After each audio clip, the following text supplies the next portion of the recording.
আওয়ামী লীগের স্বাভাবিক অবস্থায় ফিরতে এই 5 থেকে 6 বছর লাগবে। তাকে নিষিদ্ধ করেন আর কবরের 70 হাত নিচে পুঁতায় রাখেন, সে 5-6 বছরের মধ্যে এখান থেকে আবার জীবিত হবে। অন্য দল জীবিত হতে যত সময় লাগে তার চেয়ে সে দ্রুত জীবিত হবে। তার অর্থনৈতিক সক্ষমতা, তার বুদ্ধিভিত্তিক সক্ষমতা, অনলাইন জগতের সক্ষমতা, প্রযুক্তিগত সক্ষমতা, আন্তর্জাতিকভাবে তাদের একটা যে স্টেক হোল্ডারশিপ আছে, এই সমস্ত কিছু কারণে তাদের সময় লাগবে 5 থেকে 6 বছরের মধ্যে। তাদেরকে এই যে নিষিদ্ধ করলেন, এই নিষিদ্ধ করার ফলে তারা যখন রিস্টোর করবে ওই দিন তারা রক্তের হোলি খেলা খেলবে। ঠিক আছে, আমরা এটাই বলছিলাম যে এই প্রক্রিয়াটা সঠিক হচ্ছে না। এই প্রক্রিয়াটা সঠিক হচ্ছে না কেন? কারণ আওয়ামী লীগকে যদি আওয়ামী লীগ হিসেবে রাখতেন অন্তত 5টা বছর ওরা চুপ করে থাকতো। আজকে এই আওয়ামী লীগকে যখন বিএনপির মধ্যে নেওয়া হচ্ছে, এই আওয়ামী লীগকে যখন জামাতের মধ্যে নেওয়া হচ্ছে, এই আওয়ামী লীগের টাকা পয়সা অর্থকরীর উপর যখন এনসিপি ভর করছে, ওরা কিন্তু একটা স্ট্যাবিলিটি পাচ্ছে। ওরা কিন্তু আওয়ামী লীগ হিসেবে থাকলে এই স্ট্যাবিলিটি পাইতো না, তাই না? তো যে আওয়ামী লীগ যে শেখ হাসিনাকে ভালোবাসে, শেখ মুজিবকে ভালোবাসে, যে কমফোর্ট ফিল করে জয় বাংলা বলতে, ও পিঠ বাঁচানোর জন্য সাময়িক এনসিপি করতে পারে।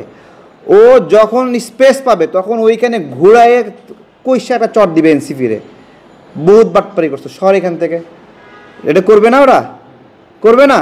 তাহলে আমরা বলতেছিলাম এইটাই, সবাই এখন আওয়ামী লীগ হয়ে গেছে বিধবার বউ, মানে ওই যে মানে স্বামী পরিত্যক্তা বউ হয়ে গেছে। এখন সবাই এই আওয়ামী লীগের সেবা যত্নে লিপ্ত হয়ে গেছে। ঠিক আছে, সবাই সেবা যত্ন করতেছে, কেউ আওয়ামী লীগকে মানে হলো বিভিন্ন। আমরা আসলে এই বিষয়গুলো নিয়ে এখন কি করবেন, এক দল টানতেছে, আরেক দল না টানলে আবার হেরা পিছায় পড়ে, তাই না? এখন এনসিপি হর হামেশা আওয়ামী লীগের ভিতরে ঢুকাইতেছে, ঘরে ঢুকাইতেছে। এই দিকে বিএনপি ঘোষণা দিতেছে যে আওয়ামী লীগের ফেরেস্তা যারা আছে তারা সদস্য হতে পারবে, তাই না? এখন বিএনপি তো দেখতেছে যে যেহেতু একদিকে যাচ্ছে, সেহেতু ওইদিকে নিলে না নিলে তারা পিছায় পড়তেছে। তো এই যে আমরা কি বলছি, আমরা বলছি না, আওয়ামী লীগকে আওয়ামী লীগ হিসেবেই রাখতে হবে। এটা হলো আমাদের কথা, আওয়ামী লীগ হিসেবেই রাখতে হবে যাদেরকে। এবং এই আওয়ামী লীগ হিসেবে থাকার পথে ওরা সংগ্রাম করবে, লড়াই করবে। আমরা মাঝে মাঝে লাত্তি উষ্টা মারমো, চর থাপ্পড় মারমো। কেন মারমো? কারণ আমাদের ভোটাধিকার হরণ করছে, গণ অভ্যুত্থানে গণহত্যা করছে, এই কারণে তাদেরকে আমরা শাস্তি দেবো। কিন্তু যখন এরা যখন বিভিন্ন দলে চলে যায় তখন এদেরকে কিছু বলা যায় না। হ্যাঁ, আমরা এই পরিস্থিতিটা অনুমান করতেছি, বিবেচনা করতেছি। এটা যখন আমরা বলতেছিলাম, এটা আস্তে আস্তে নাগরিকরা বুঝতেছে। আমরা প্রথম যখন বলছি যে ডক্টর ইউনূস একটা লোভী মানুষ, তখন কিন্তু মানুষ কিন্তু তখন বিশ্বাস করেনি, তখন আমাদেরকে দালাল বলছে। কিন্তু যখন ডক্টর ইউনূস সত্যিকার অর্থে 666 কোটি টাকা এখানে আপনার হলো নিয়ে নিল, কর মাফ করে নিল। ডক্টর ইউনূস কি শুধুমাত্র 666 কোটি টাকা নিছে?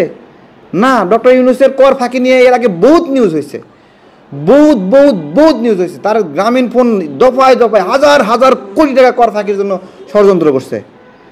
একটা সিম কার্ড লাগে 50 টাকা, সেই সিম কার্ড 900 টাকা 1000 টাকায় বিদেশ থেকে কিনে আনা দেখাইছে। এই যে 50 টাকার সিম কার্ড 1000 টাকা 1500 টাকায় দেখাইছে, তাই না? এই বাকি টাকাটা বিদেশে গেছে। হ্যাঁ, বিদেশে গেছে। এখন এই বাকি টাকাটা বিদেশে গেছে, সেটা কার কাছে গেছে? 50 টাকার সিম কার্ড আসলেই কি 1000 টাকা দিয়ে কিনছে বিদেশ থেকে?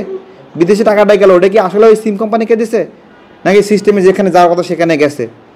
এগুলো নিয়ে আমরা যখন বলতেছি, আসলে কাউকে বিশ্বাস করার অনেক বেশি কারণ না। আপনার একজন ব্যবসায়ী, সে হলো জাত ব্যবসায়ী, বণিক মানে বোঝেন, বণিক। ও যাইতে আসতে খালি কেনা বেচা করবে, ও মানুষরে কিনবে, ও দেশরে কিনবে, ও নীতিকে কেনা বেচা করবে, সব কেনা বেচা করবে। ডক্টর ইউনূস হলো সেই বণিক যে হলো এই যে বন্দর কেনা বেচার ধান্দায় আছে। এখন ক্ষমতায় থাকার জন্য বন্দর দিয়ে দেওয়ার পায়তারা করতেছে। এইটাই আমরা বারবার বলতেছি। এই বন্দর, ওই যে করিডোর দিছে না, করিডোর যদি দেওয়ার ঠেকাতে পারি আমরা, তাহলে আমেরিকারে বললেও আমেরিকা বন্দর নেবে না।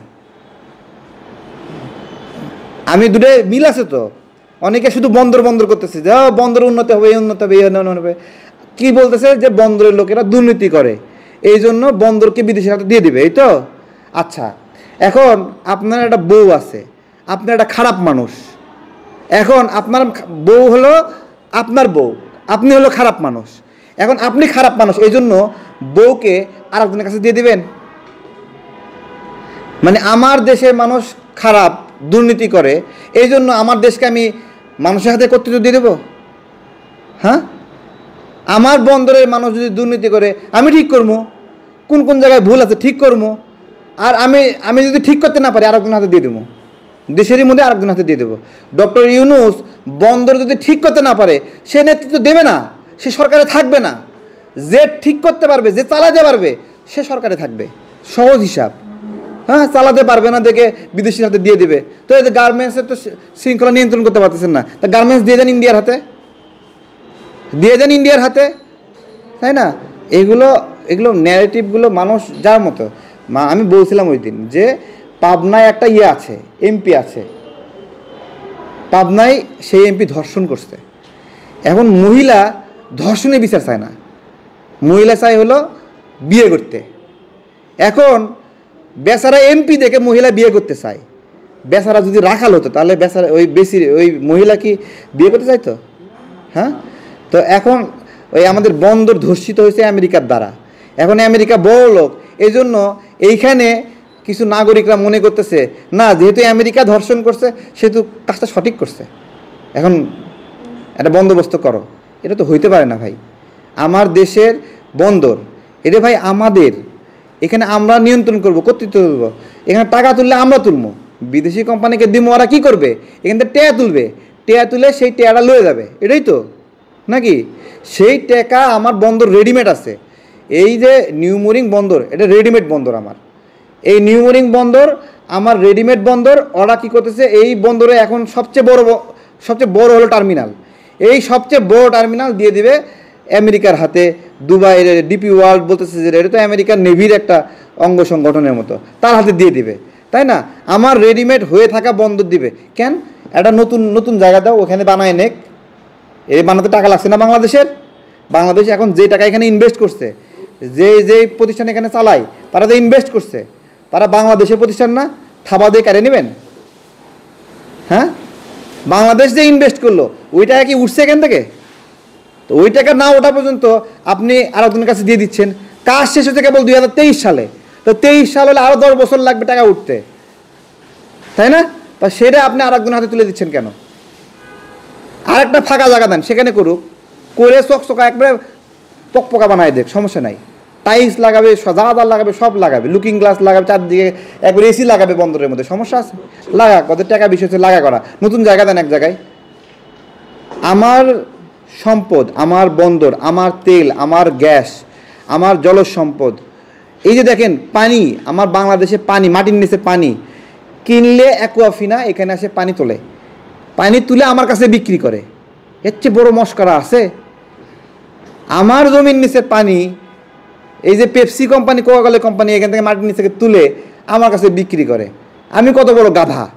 আপনার বাড়ির পাশে একটা পুকুর আছে, আপনার প্রতিবেশী ওই পুকুর থেকে পানি তুলে আপনার কাছে যদি নিয়ে আসে বলে টাকা দাও, আপনার পুকুর, যদি প্রতিবেশী বালতি দিয়ে পানি তুলে আপনার কাছে নিয়ে আসে যদি দিয়ে বলে টাকা দাও, পানি দিলাম তোমারে, টাকা দিবেন না আপনি। কিন্তু এখানে পেপসি, কোকাকোলা ওদেরকে এই মাটির নিচ থেকে পানি তুলে, আমার প্রাকৃতিক সম্পদ পানি তুইলে আমার কাছে বিক্রি করার অনুমোদন দিয়েছে। কত? আধা লিটার পানি হলো 20 টাকা, তাই না? আমরা সার্বভৌমত্বের এই সংকটটাই দেখাই দিচ্ছি আঙ্গুল দিয়ে যে এই যে পানির ব্যবসা, এই পানির ব্যবসা যদি বিদেশি কোম্পানি করার এখতিয়ার রাখে না, এখানে আমাদের দেশীয় কোম্পানি, দেশের সন্তানরা করবে। আমরা এইটাই বারবার বলতেছি। আমার যে তেল কোম্পানি, এখানে সারা তেল আমার মাটির নিচ থেকে তেল ওঠে, পেট্রোল অকটেন বাংলাদেশে উৎপাদিত হয়, বিদেশ থেকে কিনতে হয় না। এটা কি করে? আমেরিকান কোম্পানি, কানাডিয়ান কোম্পানি, সিঙ্গাপুরের কোম্পানি আসে তুইলে আমার কাছে বিক্রি করে। কি করে? সৌদি আরবে দাম বাড়লে আমার এখানে দাম বাড়ায় দেয়। আমার দেশে তেল এখান থেকে তুলতেছে, অন্য দেশের সাথে সম্পর্ক নাই, কিন্তু আমার কাছে উচ্চ মূল্যে বিক্রি করতেছে। আর বাড়াইছে একবার। আপনার হলো যেটা $99 ছিল ব্যারেল, এক ব্যারেল তেল, ওইটা এখন $55 নামে আসছে, $55 নামে আসছে। তো $92 তেলের ব্যারেল $55 নামে আসছে। কই, আমার দাম তো কমায়নি এখনো। 1 টাকা কমায়ে তেল উপদেষ্টা বলবে কি জানেন? অনেক কষ্টে 1 টাকা কমাইছি, এভাবে বলবে। বাপ রে বাপ, $99 তেলের ব্যারেল $55 আসছে, হিতি কয় যে অনেক কষ্টে 1 টাকা কমাইছে। কিরে, তেল তুই বানাসনি ভাই রে? আমরা এই জন্যই বলতেছি যে আমার প্রাকৃতিক সম্পদ, আমার তেল, আমার গ্যাস, আমার পানি, এগুলো আমাদের সম্পদ। আমার বন্দরও এরকম আমার সম্পদ। এই সকল সম্পদের ব্যবস্থাপনায় দেশীয় উদ্যোগ ও উদ্ভাবনকে আমরা কাজে লাগাতে বলতেছি। এই জায়গায় আমেরিকার দালাল যারা, আমেরিকার রাজনীতি করে যারা, আমেরিকার পেটি নোট যারা খায়, তারা এসে বলবে যে না, আমেরিকাকে দিলে ভালো আছে, সমস্যা নাই, চলুক।